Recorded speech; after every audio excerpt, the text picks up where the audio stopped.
12 maalmood oo xorriyadeedu iga maqnayd ma rabo inaan ku laabto sidii waxa walba ay u soo dhaceen iyo waqtiga dheeraayeen iyo sidii soo jiitamayna awgeed laakiin waxaan rabaa inaan u mahad celiyo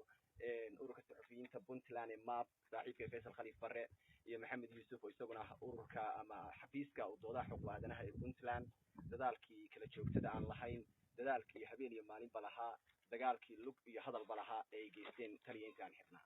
waxaan u mahad celinayaa xafiiska qaramada midoobay iyo saaxiibkayga xilka sii baneynaya ambassador Nikolke go'aankiisii ahaa iyo codsigiisii Puntland soo jeediyay siideentayda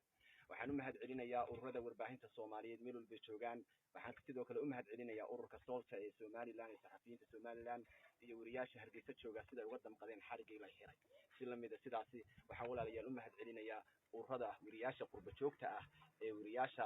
dalka ka barakacay oo ay ka mid yihiin kuwa Nairobi jooga oo rag badan aan arkayay sida ay u dadaalayeen iyo hadaladooda iyo sida xorta ah ay uga dhiibanayeen fikirkooda ku aadan xariga aniga lagu la kacay sidoo kale waxa ay wax xaq ah inaan u mahad celiyo siyaasiyiinta mas'uuliyiinta dawliga ah kuwa xilalka haya iyo kuwa aan xilalka haynba dhamaantood oo ay ka mid yihiin golaha wakiilada ee Puntland oo ay ka mid yihiin waxgaradka iyo odayaal dhaqameedka reer Puntland iyo Soomaaliyeed guud ahaantood sida ay u muujiyeen hufnaanta leh iyagoon cidna ku xadgudbin oo ay uga damqadeen xariga aniga la xiray xariga aniga la xirayna waxaan ka oranayaa walaalayaal sida loo marayna sharci darro yahay sida lagu soo daayana sharci darro yahay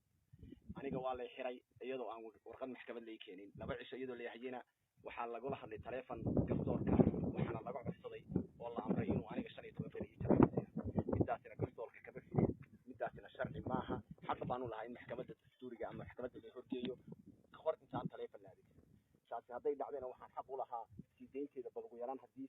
xarigaygu dowladda ka khalqamay inay waddo saxan u marto oo siideynteeda ay maxkamadda geyso si haddii eed ay ii qabaan ay adduunka u tusaan